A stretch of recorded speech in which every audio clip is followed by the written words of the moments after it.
하나님의 말씀은 역대하 1장 1절에서 17절. 우리가 이제 올해를 이제 역대하로 우리가 역대하 1장에서 36장까지 12월 중순까지 거의 12월 말까지 2020년도 마지막 시간들을 역대하 공부로 그렇게 대하겠습니다. 역대하 1장 1절 다윗의 아들 솔로몬의 왕위가 견고하여 가고 그의 하나님 여호와께서 그와 함께 하사 심히 창대하게 하시니라. 솔로몬이 온 이스라엘의 천부장들과 백부장들과 재판관들과 온 이스라엘의 방백들과 족장들에게 명령하여 솔로몬이 온 회중과 함께 기브온 산당으로 갔으니 하나님의 회막 곧 여호와의 종 모세가 광야에서 지은 것이 거기 있음이라. 다윗이 전에 예루살렘에서 하나님의 궤를 위하여 장막을 쳐두었으므로 그 궤는 다윗이 이미 기럇 여리임에서부터 그것을 위하여 준비한 것으로 메어 올렸고 옛적에 훌의 손자 우리의 아들 부살렐이 지은 놋제단은 여호와의 장막 앞에 있더라. 솔로몬이 회중과 더불어 나아가서 여호와와 앞 곧 회막 앞에 있는 놋제단에 솔로몬이 이르러 그 위에 천마리의 희생으로 번제를 드렸더라.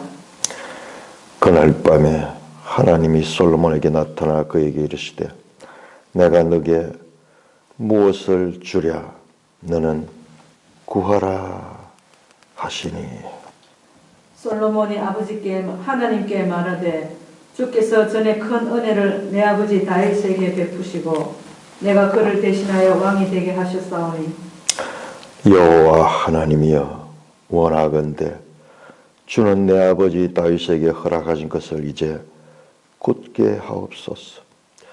주께서 나를 땅에 티끌같이 많은 백성의 왕으로 삼으셨사오니 주는 이제 내게 지혜와 지식을 주사 이 백성 앞에서 출입하게 하옵소서.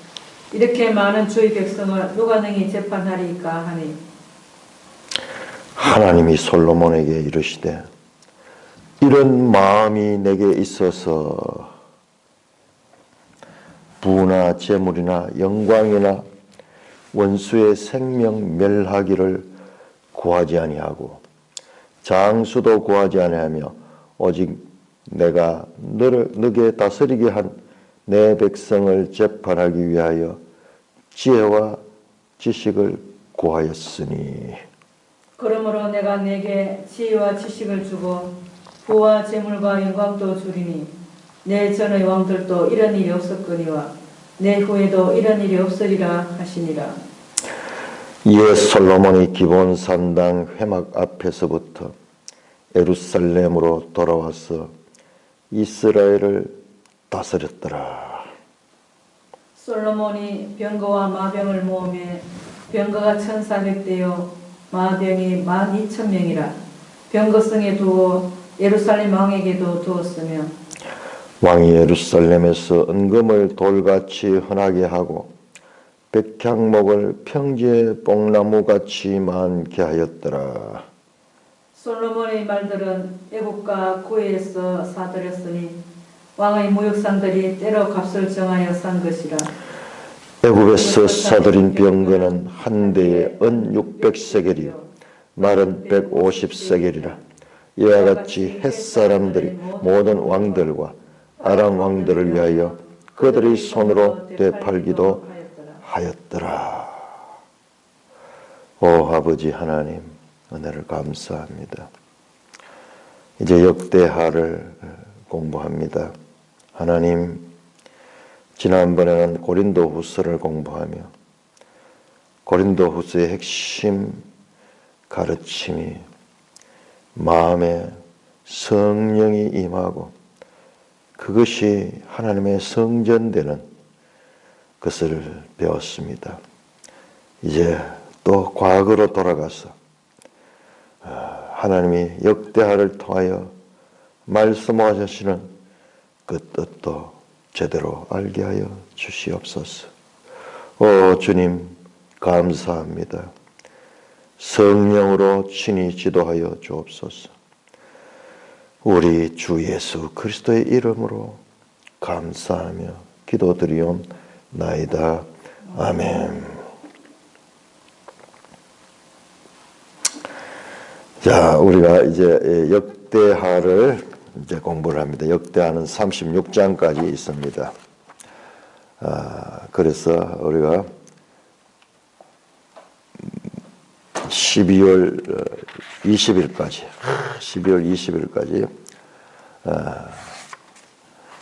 그리고 이제 마지막 2020년도 마지막 한 열흘 동안은 베드로후서 대단해요. 베드로후서를 공부하면서 이 구약과 신약을 번갈아 가면서 그렇게 공부를 하면서 정말 하나님이 말씀하시고자 하는 뜻이 무엇인가를 우리가 아는 그런 복된 시간이 되어야 될 것입니다. 우리가 평생 신앙생활 하면서 성경을 많이 읽지만은 제대로 배우지 아니하면은 우리 성경을 읽어도 그 의미가 제대로 깨달아지지 못합니다. 자, 우리는 역대기를 볼 때마다 이런 의심을 가지게 됩니다. 왜 열왕기라는 책이, 열왕기상하라는 책이 있는데 똑같은 내용이 반복되는 역대기라는 책이 또 있을까? 왜 이스라엘 역사서가, 특별히 왕정시대를 다룬 역사서가 두 권이나 이렇게 있을까? 그래서 헷갈리죠. 그 어떤 부분은 내용이 거의 같아요. 왜 이렇게 두 번이나 반복하고 있을까? 그런 데 대해서도 근본적으로 이해가 없이 성경을 읽는 거예요. 그런데 그 둘은 차이가 분명하게 있습니다. 자, 우리 성경에서는 역대기와 열왕기가 있고 그 다음에 역대상하가 붙어 있습니다. 이 분류는 우리가 70인경의 분류를 따랐어요. 70인경 히브리 성경을 헬라어로 번역한 그 성경의 순서를 따랐기 때문에 그렇게 되었어요. 이것의 장점은 뭐냐 그러면 역사서는 역사서끼리 모으고 선지서는 선지서끼리 모으는 그와 같은 나름대로의 질서를 가지고 성경을 배치를 했는 겁니다.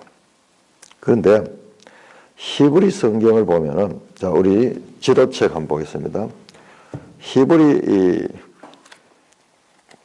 원래 그 히브리 성경책에는 순서가 다릅니다. 391쪽 지도를 보시면은 구약의 히브리어 정경, 자꾸 잊어버리니까 반복합니다. 타나크라는 타나크, 첫 자를 따가지고 타나크는 토라, 네빔,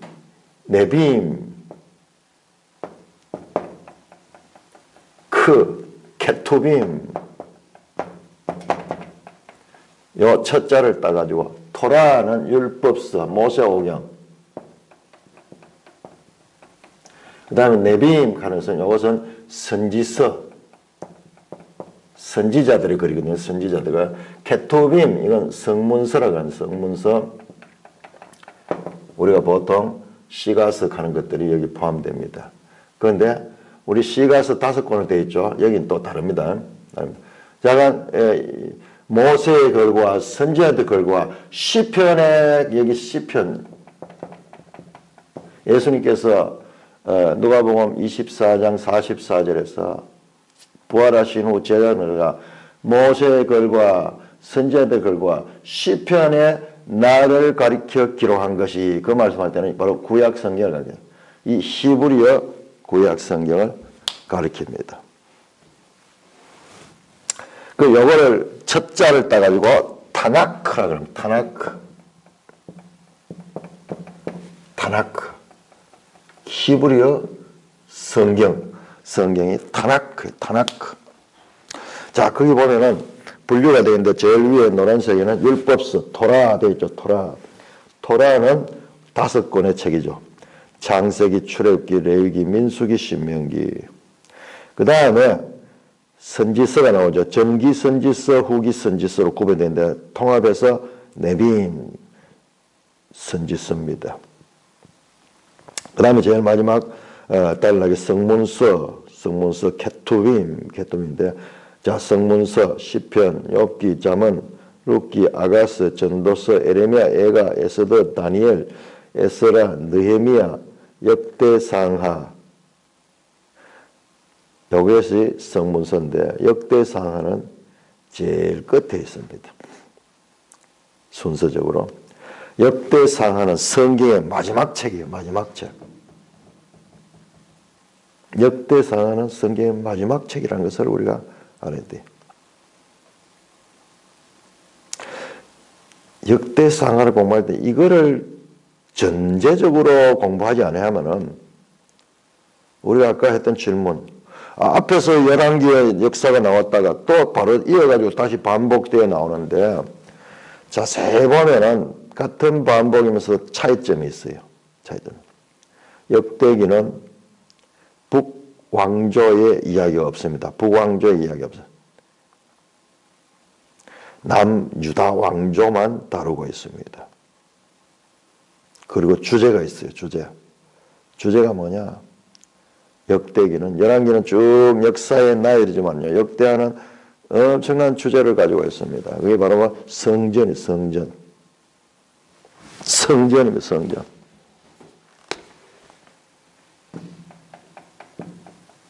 자, 우리가 지난번에 고린도 후서를 공부를 하면서 고린도 후서의 핵심 사상이 성전. 너희가 하나님의 성전인 것을 알지 못하냐? 성령이 너희에게 가한 너희는 성령의 전이다. 이 고린도 후서에서, 이게 고린도 전후서에서 나온, 고린도 전후서를 포함한 고린도서에서 이 성전, 심령 성전의 이야기는 직접적으로 나온, 여기 전부 다 집중되어 있어요. 고린도 전서 3장 16절, 6장 19절, 그 다음에 고린도 후서 6장. 너희가 하나님의 성전이다. 왜 성전이냐? 성령이 너희 속에 거한다. 성령 내주. 이거는 성전이다. 성전 내주가 성전이다. 그러면 이 성전이 되기 위해서는 뭐냐? 마음의 할례를 받아야, 마음을 뚫고 하나님의 영이 들어오셔야 돼요. 순서적으로 보면 마음의 할례가 제일 먼저겠죠. 마음의 할례, 그 다음에 성령 내주, 그 다음에 성전됨, 이렇게 되죠. 이렇게 된 자가 성령으로 난 자예요. 성령으로 난 자.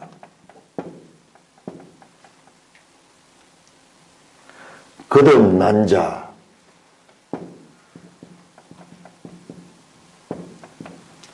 예, 영생을 얻은 자. 예, 그리스도인이에요. 그리스도인.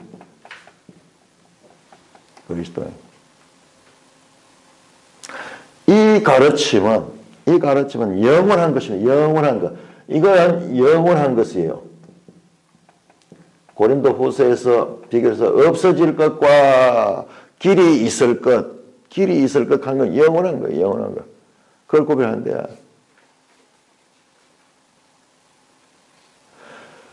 자, 이에 대비되는 이 전 단계의 가르침이 이게 이스라엘, 육적 유대인들, 육적 이스라엘들. 그리고 그들은 마음의 할례가 육체의 할례를 받은 자들이요. 그들의 성전은 건물 성전이에요. 그들에게는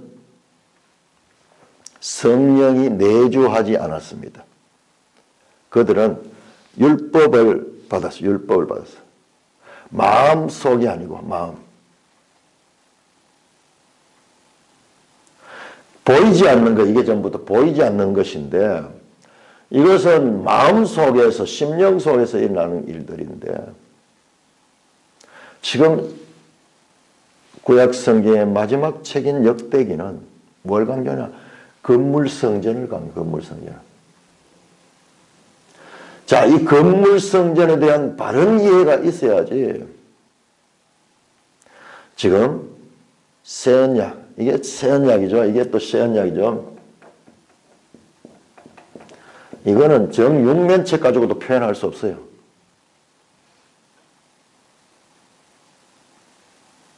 전부 같은 거예요. 이 자가 누구냐? 믿는 자예요. 믿는 자. 자, 믿음의 출발이 없냐? 믿음이요. 우리가 믿는 게 아니에요. 믿음의 출발은 성령이 우리한테 그 내주하실 때 우리가 믿음을 갖는 거예요. 이게 교회예요. 교회.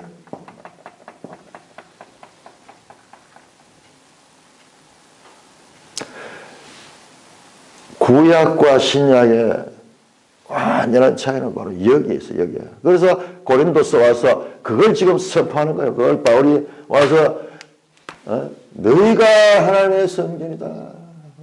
너희가 하나님의 성전이다. 이 새언약이고 이 에덴약에 속한 거예요. 그 에덴약 가운데 가장 핵심 사상이 성전사는 성전. 자, 이게 뭐예요? 성막의 연속성, 성막의 연속성. 성막, 모세 시대에 지었던 모세와 여호수아죠.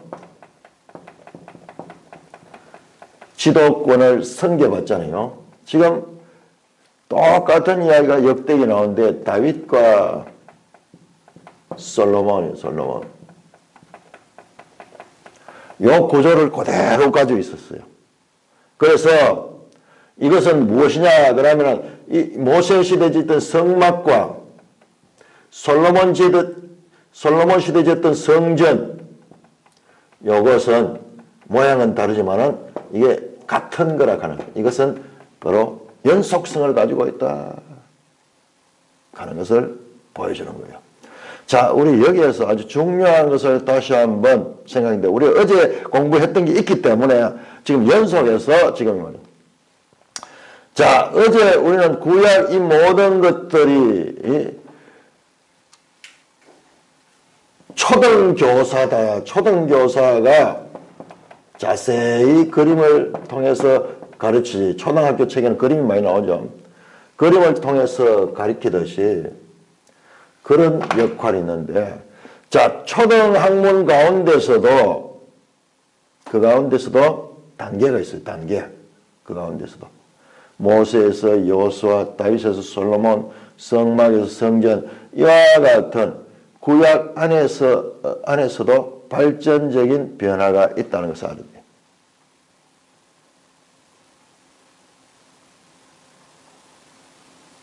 그리고 연속성을 가지고 있다. 연속성을 가지고 있다.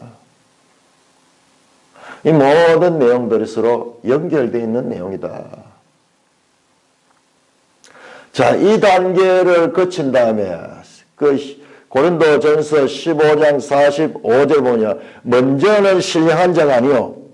먼저는 육으로 난 자요. 그 다음에는 신령한 자. 순서를 분명해요. 우리 그리스도인이 이와 같은 새 언약에 참여하기 위해서 먼저는 육신이 있는 이와 같은 육의 사람으로 태어납니다. 그런 다음에 그가 거듭나서 신령한 자. 이게 신령한 자입니다. 이게.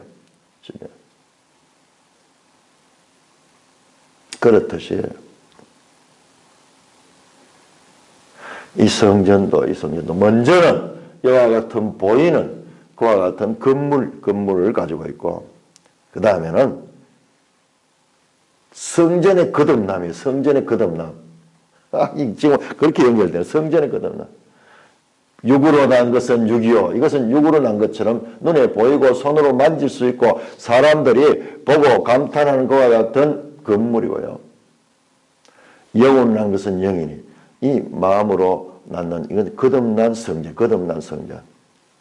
거듭난 성전을 알기 위해서는 바로 이 육으로 된 성전에 대한 바른 이해가 있어야 되는 거예요. 그러니까 성경이 얼마나 불친절한 것 같지만 우리에게 자세하게 지금 이 단계로 가기 위한 마지막 책이라고 했죠. 마지막 책에서 성전을 강조하면서 지금 신약을 예비하고 있는가. 하나님이 얼마나 자세하고 친절하게 하늘에 속한 저 신령한 지혜를 전하고 있는가 하는 거예요. 이럴 때 우리가 하나님을 안다 하는 거예요. 이게 하나님을 아는 거예요. 하나님의 사랑이 어떠한가? 하나님의 사랑이 어떠한가? 우리 모든 인류를 구원하기 위해서 하나님께서 자신의 구원 계시를 그 자신의 경륜을 따라서 점진적으로 펼쳐가는데 제일 마지막 책이 역대이고 여기에서 다시 한번 전체를 정리하고 있습니다. 그래서 역대상 출발이 1장에서 9장까지가 뭡니까? 저 아담부터 시작해가지고 다윗 시대까지의 역사를 다시 한번 정리하는 거잖아요. 1장에서 9장까지가. 역대상 1장에서 9장까지. 놀랍게도 역대하 1장에서 9장까지는 뭔지 아십니까? 역대하 1장에서 9장까지는 성전 건축. 솔로몬이 하는 성전 건축을 가리킵니다.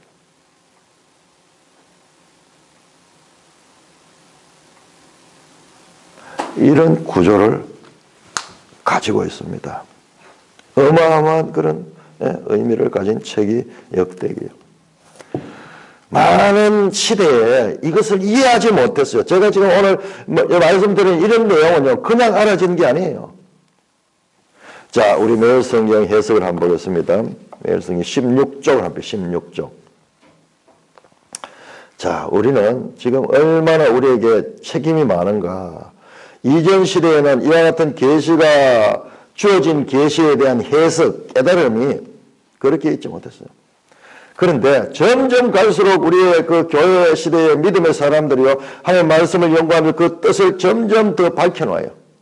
우리는 2000년 축적된 믿음의 선배들의 성령의 감동으로 깨달았던 그것을 우리는 전수받고 또 우리 시대에 다시 성령으로 더 깊은 깨달음을 가질 수 있는 그런 시대를 지금 살고 있는 거예요.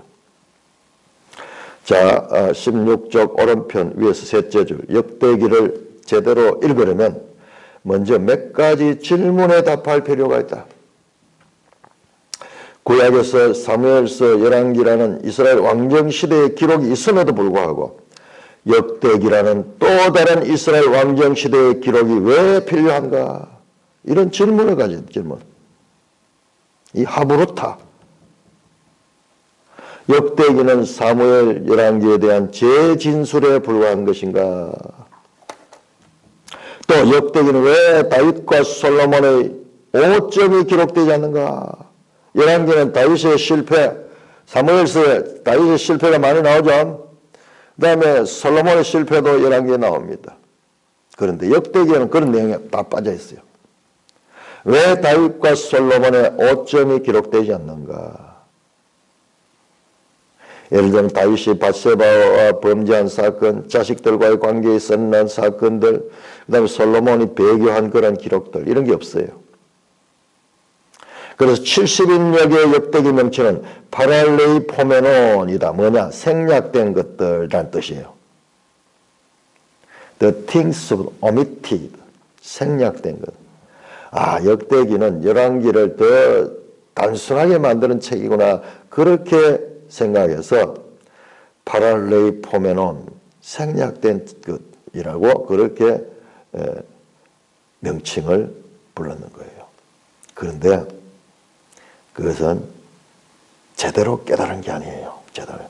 지금 방금 제가 말씀드렸던 이런 역할이 있는데 그때까지는 그렇게 깨닫지 못했던 거예요. 이것은 오래전부터 역대기를 사무엘 열왕기에서 생략한 것을 보충하는 기록으로 보아왔다는 것을 지적한다. 사무엘 열왕기에 생략된 것, 그런 걸 보충해주는 그런 내용으로 생각합니다. 이런 이해가 시대를 넘어 계속되다 보니 사무엘 열왕기에 비해 역대기에 대한 연구가 오랫동안 등한시되어 왔다.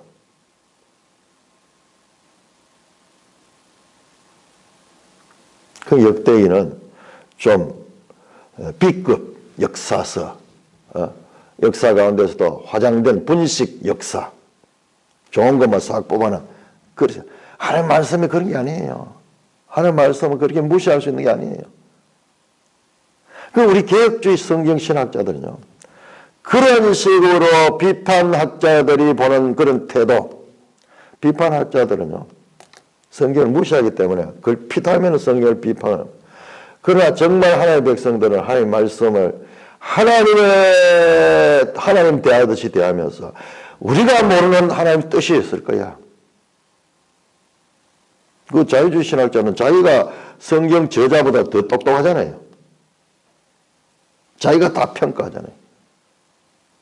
그래서 성경이 부족해 보이죠. 아니에요. 정말 성경의 백성들, 하나님의 백성들은 아니야, 내가 모르는 하나님의 큰 뜻이 있을 거야. 그것을 전제하고, 무조건 그걸 전제하고 그렇게 말씀을 연구하고 발견하는 거예요. 발견하는. 뭘 발견해? 역대기는 단순한 사무엘 열왕기의 보충 역사가 아니라 구약에서 매우 중요한 책 중에 하나다.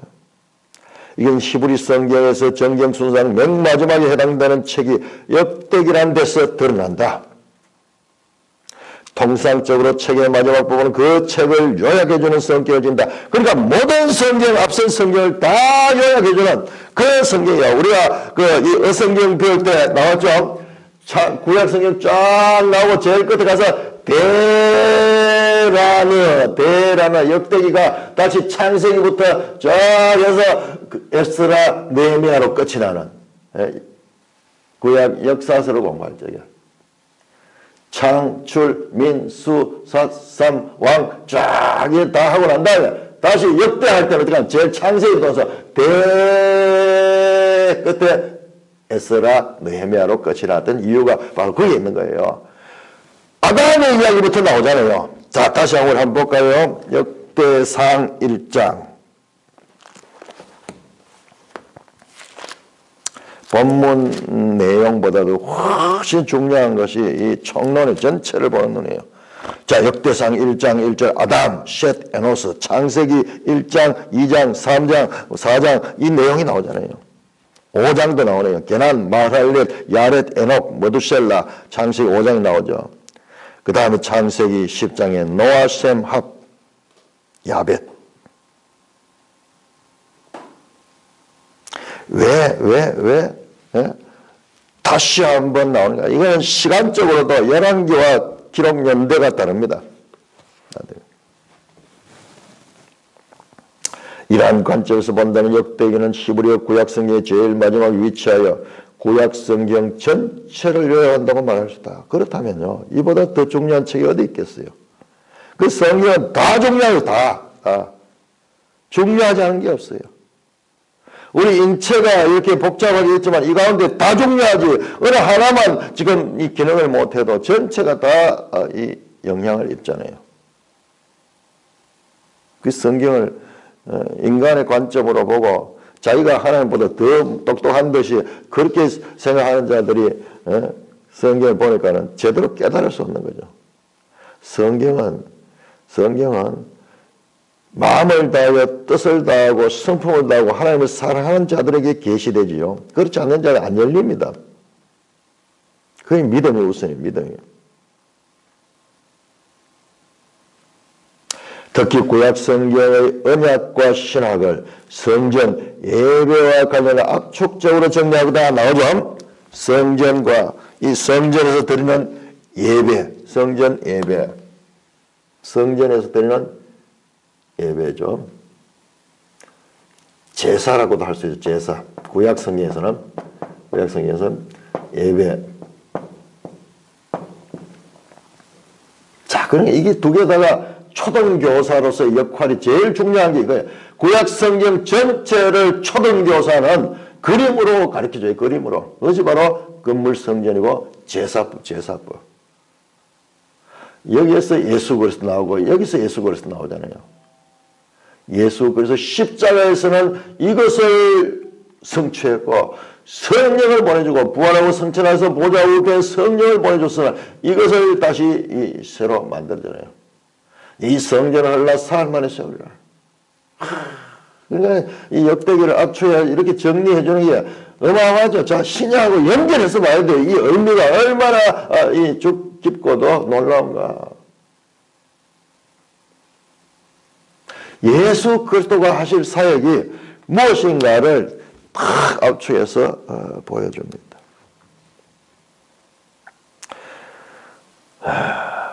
특히 구약 성경의 언약과 신학을 선전과 예배에 관련하여 압축적으로 정리하고 있던 점, 역대기는 구약 신학의 보고라고 할 수 있다. 정반대 해석이죠. 그냥 생략된 B급 역사서가 아니라는 말이에요. 한편 역대기 저자가 다윗과 솔로몬의 오점을 생각하고 그들 이상적인 왕으로 묘사한 것은 포로후기 공동체의 역사적 배경과 관련되어 있다. 자, 역대기는 포로후기에 기록이 된 거예요. 그래서 제일 마지막 책이에요. 포로에서 돌아온 자. 역대기 기자가 누구냐? 에스라라고 봅니다. 에스라라고.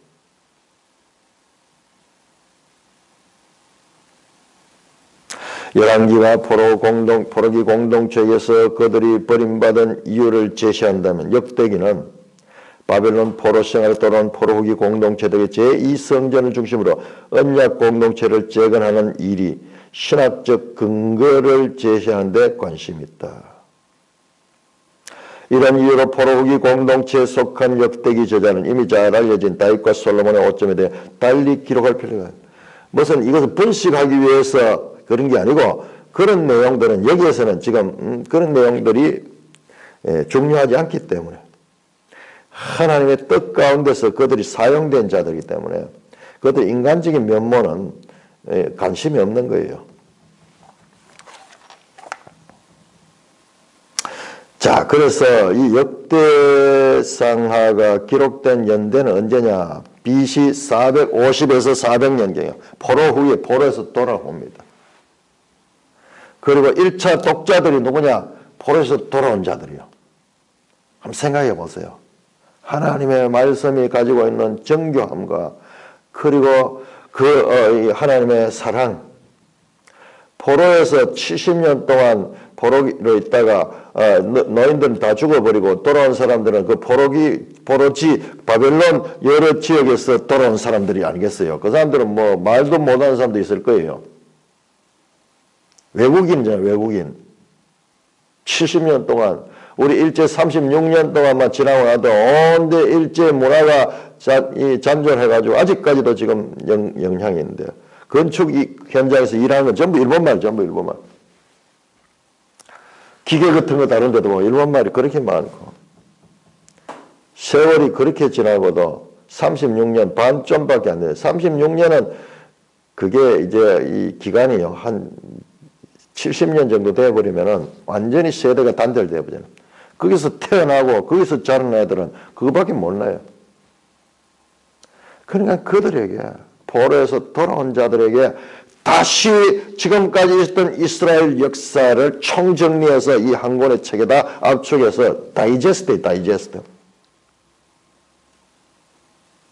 그러니까는 신학적으로 아주 중요하겠죠. 하나님께서 가장 중요한 내용을 담아가지고 이것만 가지고 있어도 그 하나님의 백성으로서의 정체성을 잃지 않을 수 있는 내용이 압축되어 있겠죠. 딴 책이 없더라도 이 책 하나만 있어도.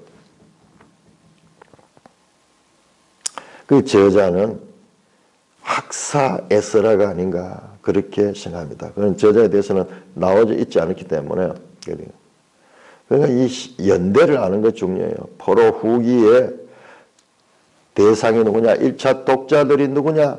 그들은 바로 포로에서 돌아온 자들. 이스라엘인이지만은 이스라엘의 정체성을 잃어버린 사람들에게 다시 한번 이 역사를 압축해서 가르쳐 주는 거예요. 그러니까 자, 우리 여기서 사상이 얼마나 중요한가, 생각이 얼마나 중요해요. 혈통은 별 의미가 없어요. 실제로 보면 똑같은 혈통을 가지고 바벨론에서 태어나고 바벨론 문화에서 공부하고 바벨론 문화에 젖어가지고 살면 또 바벨론 사람하고 똑같이 돼요. 지금 우리나라도 보면은 저 미국에서 태어난 애들은 지금 뭐 한국말 잘 못하고 완전 행동하는 게 전부 다 뭐 미국하고 똑같이 하잖아요. 음식 취향도 그렇고 똑같이. 혈통으로는 우리하고 똑같이 생기지만 그 생각은 완전히 딴 거예요.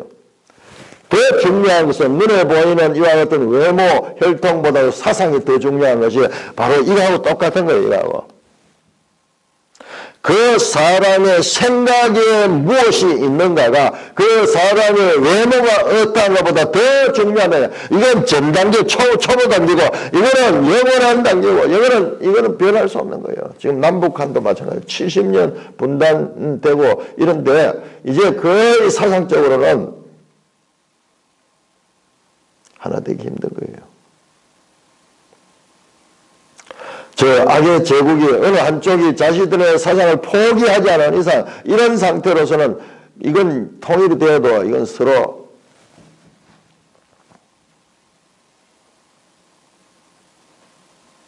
상처만 입히고 혼란만 더 할 뿐이에요.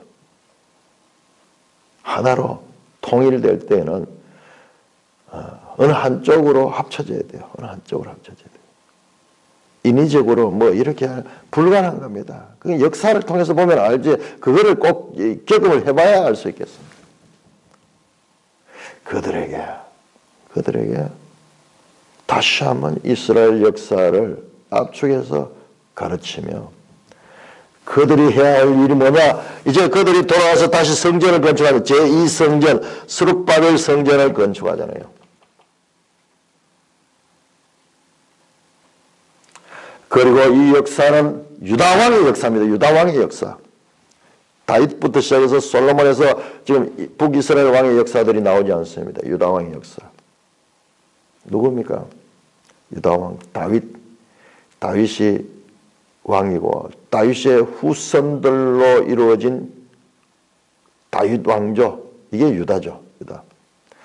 자, 다윗에게 하시는 하나님의 가장 핵심 사역이 뭡니까? 그 왕위와 더불어서 성전 건축입니다. 성전 건축. 자, 사무엘하 7장 봅니다. 사무엘하 7장.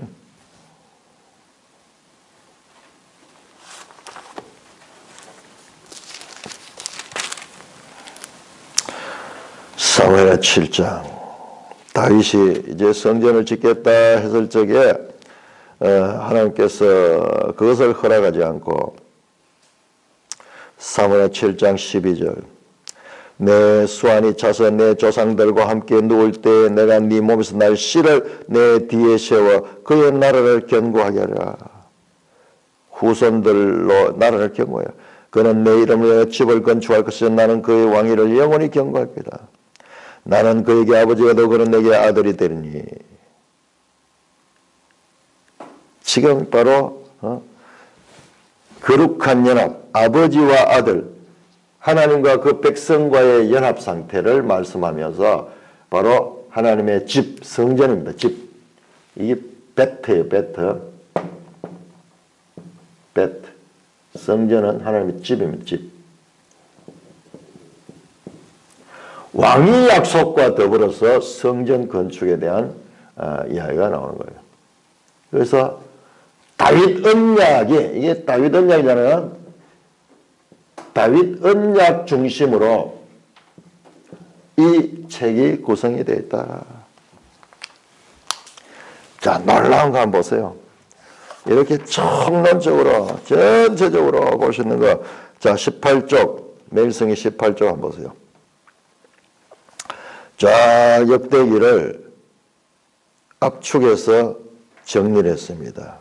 도표를 만드는데 제일 위에 가면 제일 위에 그 1장에서 9장 예루살렘 성전 건축과 봉헌이죠. 제일 끝책 보세요. 제일 끝책 시드기야 때 36장 예루살렘 성전 파괴입니다. 백성들 포로로 끌려가는 거예요. 처음과 끝이 성전 건축과 성전 파괴로 역인크로지오라 그럴까요? 역창조. 하나는 건축했고 하나는 파괴하는 공통적인 것은 성전입니다. 성전. 자, 우리 이것도 정말 참 의미가 있어요. 이것도. 결국 이 성전이 아니라 이 성전이다. 그들이 지금 다시 또 성전을 짓죠. 다시 스룹바벨 성전 짓죠. 제2성전이라고 하거든요. 성전 짓죠. 이게 무슨 궁극적인 목적이 아니에요. 그림자 역할이에요. 그림자. 초등교사의 역할로서도 계속 그 나름대로도 단계가 있어. 그 나름 단계. 그 다음에 또 헤롯 성전 나오죠. 헤롯. 그 나름 초등교사의 가르침 속에도 단계가 있다는 것을 우리 알아야 돼.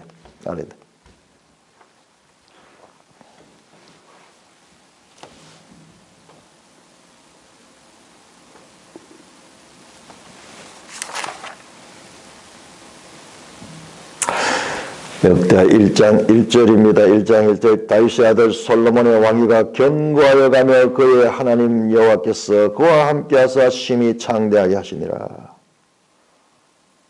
심히 창대하시나. 그와 함께하사. 함께하는 게 뭐예요? 임마누엘. 하나님이 어떻게 함께 하시는 거예요? 바로 이거예요. 이거. 성령이 내주하듯이 하나님이 솔로몬과 함께 하는 거예요. 함께. 그래 하니까 왕위가 견고하여 갔다. 자, 역대상 11장. 역대상 11장.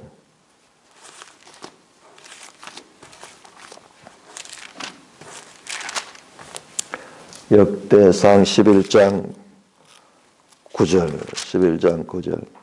만군의 여호와께서 함께 하시니 다윗이 점점 강성하여 가니라. 다윗과 솔로몬의 연속성. 모세와 여호수아의 연속성처럼 지금 의도적으로 그것을 연결시키고 있는 거예요. 이 연속성. 구약의 연속성. 이 강조하는 거예요. 다양한 내용들, 수많은 시대의 역사는 이거는 하나 된 것이다.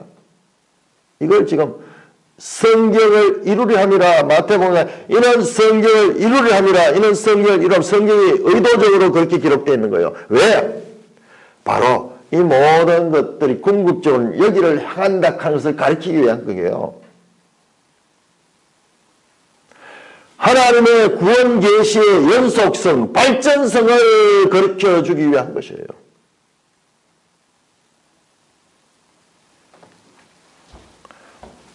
그러나 여기서 함께 하신다는 것은 이 상태는 아니지만은 그래도 지금 이것이 암시되고 있잖아요. 그리고 어떻게 그 왕위가 견고해 갔다. 자, 역대상 17장 11절. 내 생명의 연을 쳐서 내게 조상을 돌아가면 내가 내 뒤를 내시 곧 네 아들 중 하나를 세워 그 나를 견고하게 하리니 그는 나를 위하여 집을 건축할 것이요 나는 그의 왕위를 영원히 견고하리라. 14절도 내가 영원히 그를 내 집과 내 나라를 세우리니 그의 왕위가 영원히 견고하리라 하셨다. 똑같은 단어가 지금 이어지고 있습니다. 여기 지금 다윗 언약이 다시 나오는 거예요. 다윗 언약. 다윗에게 하나님께서 언약하신 것. 이 역사서에서 열왕기에서 그리고 역대기에서 가장 중요한 다윗 언약, 토라에서 가장 중요한 모세 언약, 시내산 언약이고 시내산 언약에서 다윗 언약으로 발전하잖아요. 지금 이 초등학문이 만만치 않습니다. 초등학문 안에서도 연속성이 있다. 초등학문 그냥 그림자니까 평면적으로 단순하게 된 게 그 안에도 단계가 있어. 단계가. 야, 이런 걸 보면 하나님이요, 우리에게 자신의 뜻을 알리기 위해 가지고 얼마나 자세하게, 얼마나 섬세하게, 얼마나 치밀하게 그 말씀을 전하고 있는가. 우리가 알 수 있는 그 하나님은 성경을 통해서 계시된 하나님이에요.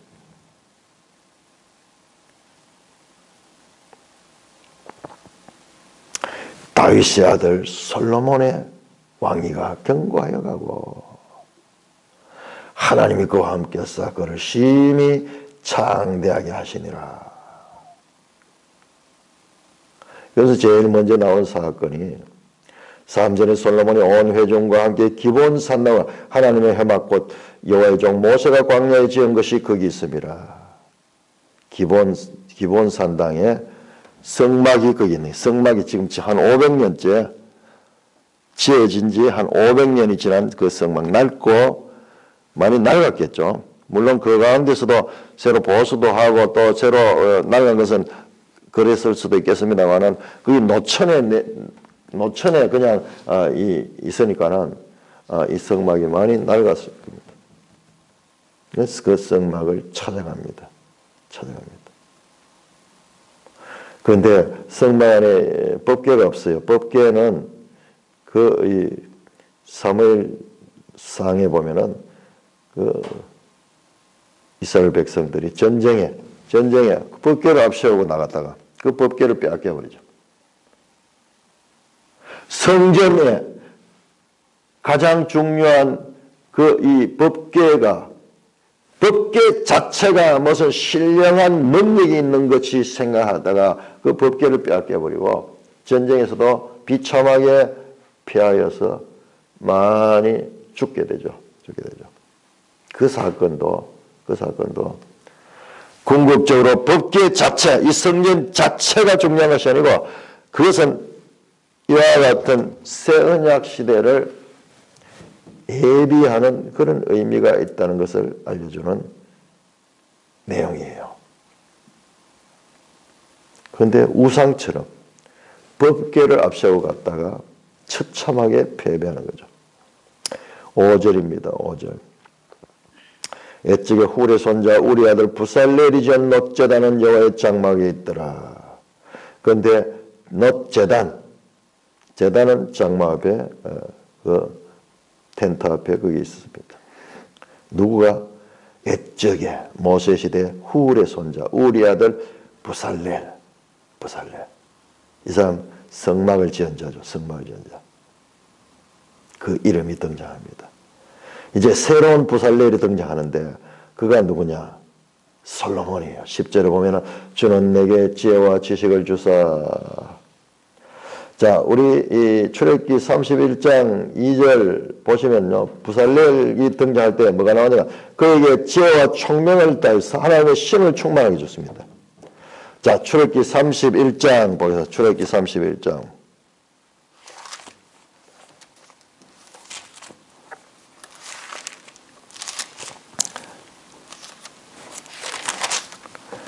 출애굽기 31장 2절. 내가 유다 지파 훌의 손자여 우리 아들인 부살렐을 지명하여 부르고 하나님의 영을 그에게 충만하사 지혜와 총명과 지식과 여러 가지 재주로 정교한 일을 연구하여 금과 은과 노수로 만들게 했다. 제2의 부살렐로 솔로몬이 됩니다. 자, 여기 보세요. 이게 누구? 유다 지파다. 유다 지파.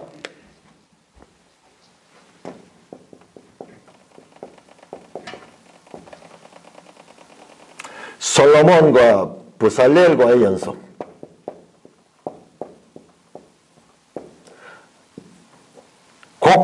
곳곳에 이와 같은 유기적인 연속성들을 가지고 과거 성막을 지은 부살렐과 이제 성전을 건축할 솔로몬과를 연결시키고 모세와의 관계도 연결시키면서 지금 이 역대기에서 나오는 이와 같은 사건들은 바로 모세 시대 하나님께서 시내산 언약을 줄 때 그때와 연속되는 내용이라는 것을 가르쳐 주고 있는 것입니다. 그런 암시들로 가득 차 있는 거예요. 그런 암시들로.